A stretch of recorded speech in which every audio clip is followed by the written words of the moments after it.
वंचित वर्ग के अधिकारों और आरक्षण में उपवर्गीकरण लागू कराने की मांग को लेकर रविवार को जयपुर के पिंक सिटी प्रेस क्लब में डीएससी समाज की राज्य स्तरीय बैठक आयोजित की गई।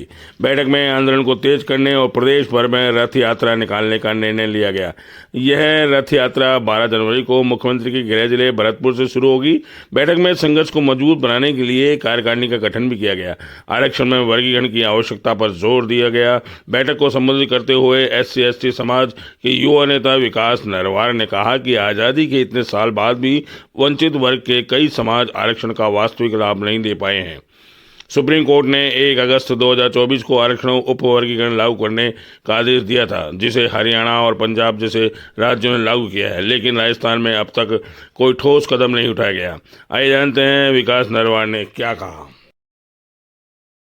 पूरे 25 के 25 लोकसभा क्षेत्र से लोक प्रतिनिधित्व हमारा आया है और भरतपुर से 12 जनवरी को माननीय मुख्यमंत्री जी के गृह जिले से ये रथ यात्रा शुरू होगी और बहुत बड़ी संख्या में भरतपुर संभाग के बाद पूरे राजस्थान के कोने कोने में हर गांव में तहसील में ये रथ यात्रा जाएगी और पूरा जो वंचित समाज है राजस्थान का, इसको एक मंच पर, एक जाजम पर लाने के लिए हम प्रयास कर रहे हैं। इसीलिए ये रथ यात्रा का आयोजन किया है।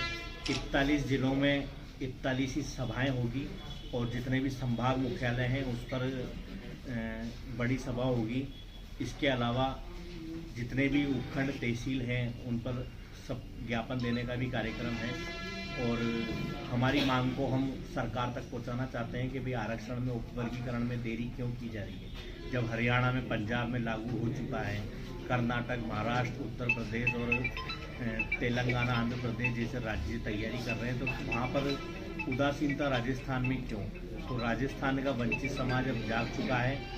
सभी SC और ST की जो वंचित जातियां हैं वो सब एक मंच पर आ रही है धीरे धीरे और सभी एक स्वर में इस रथ यात्रा का आयोजन कर रहे हैं। आप देख रहे होंगे पूरे राजस्थान से आज भील समाज ने भी प्रतिनिधित्व करा है। धानका समाज ने आज समर्थन देने के लिए रथ यात्रा को शाम को मीटिंग बुलाई है और सासी समाज, नायक समाज से भी आज कुछ साथी हमारे बीच में बना रहे हैं और सभी का एक स्वर में बस यही है कि राजस्थान में आरक्षण में उपवर्गीकरण जल्दी से जल्दी लागू करें, सरकार इसमें देरी नहीं करें। इसी की तैयारी को लेकर के और लोगों को जिम्मेदारी देने के लिए और प्रदेश की कार्यकारिणी को घोषित करने के लिए आज की बैठक बुलाई गई थी। और कुछ अगर आप उपवर्गीकरण को लेकर के जो आपने बात कही है, तो क्या किस तरीके के क्राइटेरियाज आप लोगों ने रखे हैं, क्या क्या उसके अंदर में प्रोविजंस आप लोग चाह रहे हैं कि भाई सरकार इस तरीके से में आरक्षण उपवर्गीकरण लागू हो और जो हमारी जो वंचित जातियां हैं जिसमें आज तक विकास को देखा ही नहीं है कि विकास होता क्या है, वो सब वंचित जातियां इसमें शामिल हो।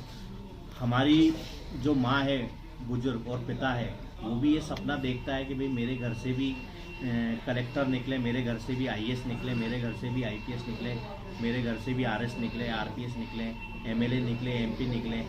अभी तक जो परिपाटी चली आ रही है, पहले तो परिवारवाद की, फिर समाजवाद की। जिस परिवार में IAS IPS बन गए तो उन्हीं का ऐसा प्रयास रहता है कि मेरा ही बेटा और मेरा ही पोता और मेरा ही IAS बने, IPS बने, MLA बने, MP बने। उस परिपाटी को अब हम तोड़ना चाहते हैं और जो वंचित समाज आज तक जो मुख्य धारा में आने के लिए जो इतना प्रयास कर रहा है, तरस रहा है, आज कोई भी वाल्मीकि समाज हो, चाहे सांसी समाज हो, चाहे धारक समाज हो, चाहे भील समाज हो, कोई भी बड़ा उच्च पद पर विराजमान नहीं है, उन सबको हम मुख्य धारा से जोड़ने के लिए आरक्षण में उपवर्गीकरण की मांग कर रहे हैं। वो आरक्षण में उपवर्गीकरण होगा तो हमारी अलग मेरिट बनेगी, अलग लिस्ट बनेगी, अलग सूची बनेगी, तो हम लोगों को भी प्रतिनिधित्व मिलेगा और मुख्य धारा में जुड़ने का अवसर मिलेगा। और माननीय प्रधानमंत्री मोदी जी का भी यही नारा है, सबका साथ सबका विकास। तो आप दिल बड़ा रख करके, और ऐसा कहते हैं कि भजन लाल जी की सरकार जो है न्याय प्रिय सरकार है, तो आप वंचितों के साथ अन्याय कर नहीं सकते।